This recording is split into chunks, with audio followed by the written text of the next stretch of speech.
Kolkata doctor case में आखिरकार doctor बिटिया को इंसाफ मिलने वाला है। जी हां, बता दें आपको कि सीबीआई के हाथ अभी अभी एक चश्मदीद गवाह लग गया है, जिसने बताया कि उसे रात उसे हाल में कौन कौन था और बिटिया रानी के साथ किन लोगों ने दरिंदगी की थी। उसे चश्मदीद गवाह ने न सिर्फ उन लोगों की पोल खोल दी जो लोग इसमें शामिल थे, बल्कि उसने यह भी बताया कि किसने हाथ तोड़ा था, किसने पर तोड़ा था और किसने सबसे पहले बार किया था। इस खबर के आने के बाद से ही पूरे आरजीकर मेडिकल कॉलेज में हड़कंप मचा हुआ है। प्रिंसिपल संदीप घोष और संजय राय, इन दोनों को समझ में नहीं आ रहा कि आखिर चश्मदीद गवाह मिला तो मिला कैसे। इन लोगों ने तो पूरे कमरे को स्कैन किया था, इसके बावजूद भी चश्मदीद कैसे मिल गया, ये बात बहुत सोचने वाली है। लेकिन सीबीआई के हाथ जो गवाह लगा है, उसने बताया कि डॉक्टर बिटिया 3 घंटे तक इन लोगों से पानी के लिए तड़प तड़प कर मांग कर रही थी, लेकिन इन दरिंदों पानी नहीं दिया। यहां तक कि संजय राय ने तो उसे बिटिया के मुंह पर एक लात मारा, जिससे बिटिया की आंख में लगा हुआ चश्मा टूटकर उसकी आंख में फंस गया। जब डॉक्टर बिटिया दर्द से कर रही थी तो संजय राय हंस रहा था। बता दें कि यह भी पता चला है कि जब बिटिया रानी अपने आंखों से चश्मा का शीशा निकालने की कोशिश कर रही थी तो इसी हवन ने उसकी हाथ को तोड़ दिया था। यही नहीं, उसे चश्मदीन ने यह भी बताया कि जब बिटिया मर चुकी थी तब इस संजय राय ने उसके पैर को तोड़ा।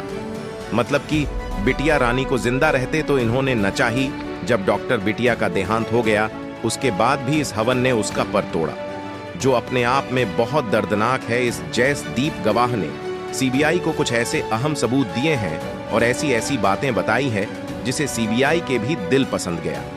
यकीन मानिए, जब आप पूरी बात सुनोगे तो आप खुद दंग रह जाओगे कि इतनी हैवानियत क्या अभी भी जिंदा है। तो चलिए शुरू करते हैं और जानते हैं कि इस चश्मदीद ने सीबीआई को कौन कौन सी जानकारी दी है। लेकिन वीडियो में आगे बढ़ने से पहले आप लोगों से हाथ जोड़कर निवेदन है कि डॉक्टर बिटिया को श्रद्धांजलि देने के लिए चैनल को सब्सक्राइब कर लें और बिटिया रानी के इस वीडियो को लाइक कर दें। कमेंट बॉक्स में जस्टिस फॉर डॉक्टर बिटिया जरूर लिखें। इससे बिटिया रानी की आत्मा को कुछ संतुष्टि मिलेगी कि हमारे साथ इतने सारे लोग हैं तो हमें न्याय जरूर मिलेगा। दरअसल बता दें कि उसे चश्मदीप ने यह बात क्लियर कर दिया है कि उसे रात उसे हाल में एक नहीं कई अपराधी मौजूद थे। साथ ही साथ उसे चश्मदीप ने सीबीआई को जो हम जानकारी दी है उसे सुनकर यकीन मानिए आपका भी कलेजा दर्द से फट जाएगा। उसे चश्मदीन में जब यह बताया सीबीआई को कि डॉक्टर बिटिया के मरने के बाद उसका पर तोड़ा गया तो सीबीआई के एक अधिकारी तो रोने लगे। बता दें कि चश्मदीन ने यह भी बताया कि उसे रात एग्जैक्ट क्या क्या हुआ था। लेकिन यह सवाल आप लोगों के मन में तो जरूर आ रहा होगा कि जब चश्मदीप इन सभी चीजों को देख रहा था तो आखिर उसने डॉक्टर बिटिया को बचाया क्यों नहीं? उसने पुलिस को फोन क्यों नहीं किया या फिर चिल्लाया क्यों नहीं? क्या उसे किसी ने पैसे दिए थे या फिर उसे जान की धमकी दी गई थी या फिर किसी बड़े नेता के दबाव में आ गया था? ले जानते हैं कि आखिर में कारण क्या था। चश्मदीद के अनुसार में कारण यह था कि जब उसने डॉक्टर बिटिया को देखा तब डॉक्टर बिटिया मर चुकी थी और करने के बाद इस हैवान ने उसके पैर को तोड़ा था। वह बोला कि अगर मैं उसे समय चिल्लाता या पुलिस को बोला था तो कोई मतलब नहीं था, क्योंकि मुझे उसे व्यक्ति को पहचाना था जिसने पर तोड़ा था और जिसने पर से उसके मुंह पर मारा था, जिसकी वजह से उसकी आंखों से खून टपक रहा था। चश्मदीद ने बताया कि बिटिया रानी की आंखों से जो खून टपक था वह जमकर सूख गया था, जिससे ऐसा लग रहा था कि मानो उसे जगह पर कट गया हो। लेकिन बाद में उसे पता चला कि वह कांटा नहीं था बल्कि वह खून था। उसने बताया कि अगर मैं इस समय पुलिस को फोन कर दिया होता तो शायद यह मामला ही कुछ और होता। उसने सोचा कि चलो, जब तक यह सभी काम हो नहीं जाते हैं तब तक मैं सीबीआई को अपना गवाही नहीं दूंगा। उसे चश्मदीद ने यह भी बताया कि जब उसने यह सब कांड होते हुए देखा तो उसने अपने फोन में कुछ का फोटो भी खींचा और कुछ का रिकॉर्डिंग भी किया और चुपचाप चला आया और वह जाकर के चुपचाप बैठ के सो रहा था कि क्या ऐसे भी हवन आज भी पृथ्वी पर है। इसके बाद वह सोचा कि इस मैटर को पुलिस को बता दिया जाना चाहिए, लेकिन तभी सुबह पुलिस आ गई और जब उसे पूरा मैटर पता चला कि बिटिया के साथ बलात्कार जैसा घटना भी हुआ है तो वह सन्य रह गया।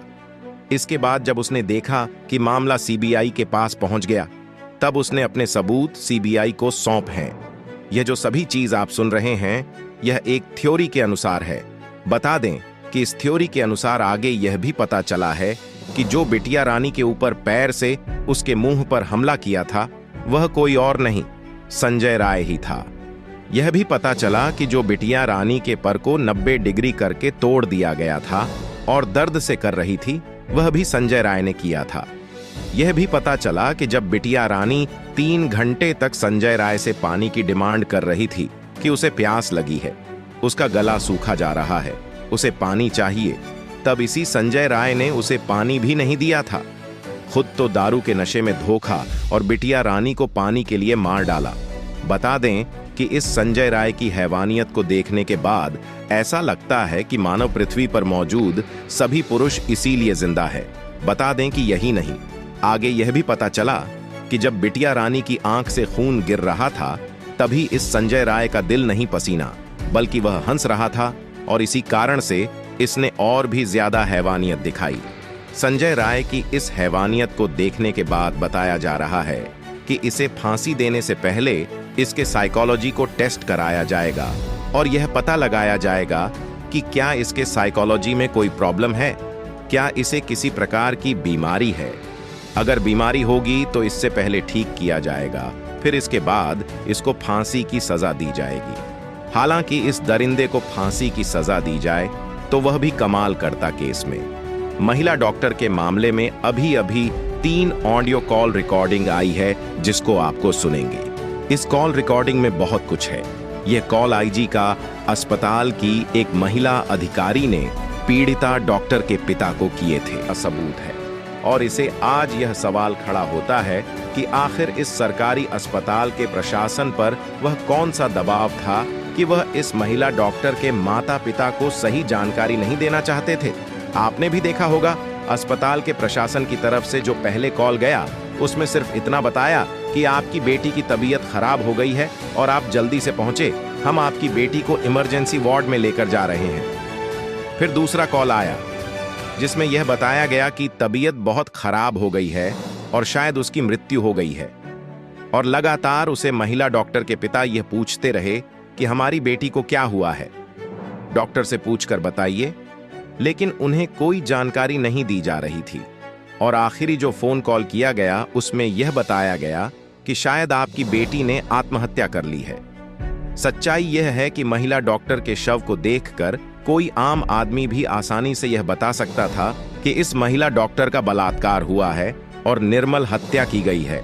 और इस मामले में जो लोग इस शब्द को सबसे पहले देखा वह तो खुद डॉक्टर थे। आप सोचिए, ये डॉक्टर की टीम थी या अस्पताल था, इस सब को जो देख रहे थे, जिन्होंने सबसे पहले देखा वह तमाम लोग डॉक्टर थे। अगर आम आदमी उसे सबकी हालत को देखकर यह आसानी से बता सकता है कि इस महिला डॉक्टर का बलात्कार हुआ है और इसकी हत्या हुई है, तो यह तो डॉक्टर थे, इन्हें तो तुरंत पता चल जाता कि यह आत्महत्या है या यह हत्या है। लेकिन इसके बावजूद इस मेडिकल कॉलेज के प्रशासन ने यह कहा कि इस डॉक्टर की तबीयत खराब हो गई है और बाद में यह कहा कि इस डॉक्टर ने आत्महत्या कर ली है। सीबीआई को इस बात की जांच जरूर करनी चाहिए कि सब मिलने के बाद शुरुआती घंटे में कॉलेज प्रशासन यह जानकारी क्यों छुपाने की कोशिश कर रहा था और किसके कहने पर कॉलेज के प्रशासन ने इस महिला डॉक्टर के माता पिता से इतना बड़ा झूठ बोला। कोलकाता के आईजी करके में सीबीआई सवालों के चक्रव्यूह में फंस चुकी है। सीबीआई के सामने इतने सवाल हैं जिसके जवाब नहीं मिल रहे हैं। कोलकाता के आईजी कर अस्पताल में लेडी डॉक्टर के केस की मिस्त्री आप भी पहेली बनी हुई है। लेडी डॉक्टर के साथ उसे रात क्या क्या हुआ? क्या संजय राय ने अकेले अंजाम दिया है या कोई और भी था? सीबीआई के पास अब भी इन सवालों के जवाब नहीं है। उसे रात के 35 मिनट में कुछ ऐसे राज्य पर हैं जिसे सीबीआई पिछले 10 दिनों में भी न जान पाई है। सीबीआई के पास ना तो बॉडी है और ना प्राइमरी एविडेंस। सीबीआई के सामने सवालों की लंबी लिस्ट है। मुख्य आरोपी संजय राय अभी सीबीआई की कस्टडी में है। इस वीडियो में फिलहाल इतना ही। और दोस्तों, इन दरिंदों के साथ क्या होना चाहिए, अपनी राय कमेंट में जरूर बताएं। साथ ही इस वीडियो को लाइक करके यह जानकारी अपने मित्रों तक शेयर करें। जब तक के लिए जय हिंद, जय भारत।